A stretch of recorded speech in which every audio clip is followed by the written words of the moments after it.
ঠকাইছো না, ঠকবা, মন ভাঙছো না, মসজিদ ভাঙার হিসাব পাইবা। ছেড়ে যাওয়ার জন্য কি দারুণ অভিনয় করলা, অথচ তুমি নাকি আমায় ভালোবাসতা। খুব অল্প বয়সে জীবনের সুখটা হারিয়ে গেছে। এত কষ্ট বুকের ভিতর রাখার জায়গা না।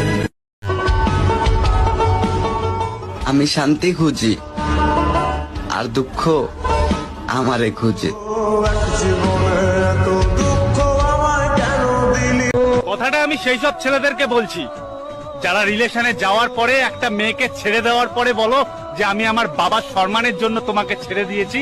তাহলে কথাটা মন দিয়ে শোনো, তোমাকে রিলেশনে যাওয়ার আগে তোমার বাবার সম্মানের কথাটা ভাবা দরকার ছিল। আফসোস আমি কোনোদিন করব না, আফসোস তুমি একদিন করে বলবা যে ওই পাগলটার মতো করে কোনোদিন আমাকে কেউ ভালোবাসতে পারবে না।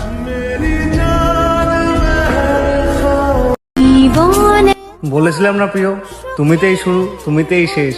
আজ তুমি সাথে নেই, তুমি আছো অন্য কারোর সাথে বেশ।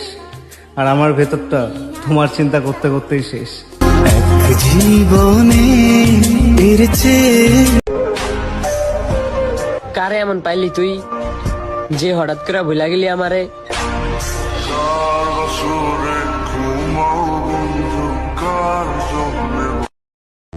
জান বলে ডাকতো আমায়। জান কি করো তুমি? জান খেয়েছো? জান কি করো? আমার জানটা কোথায়? আয় হায় কি ডাক! আরে আমার জানটাই কেড়ে নিয়েছে। যতদিন বোকা হয়ে থাকবেন ততদিন সম্পর্ক ঠিক থাকবে, কিন্তু যখন থেকে ভুলকে ভুল আর সঠিককে সঠিক বলতে শিখবেন, ঠিক তখনই দেখবেন সম্পর্ক শেষ।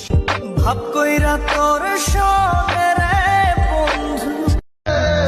যদিও টাইম পাস ছিল, কিন্তু তোমার অভিনয়টা কিন্তু সেই ছিল।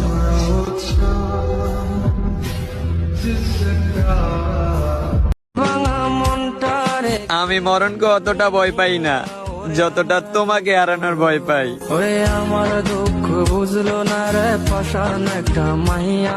যারে আমার জীবনে পেয়ে আমি সব থেকে বেশি খুশি, সেই আমাকে তার ব্যবহার বুঝিয়ে দেয়। সে আমারে পেয়ে বড্ড অসুখী। ছেড়ে চলে গেছে তাতে কি আছে?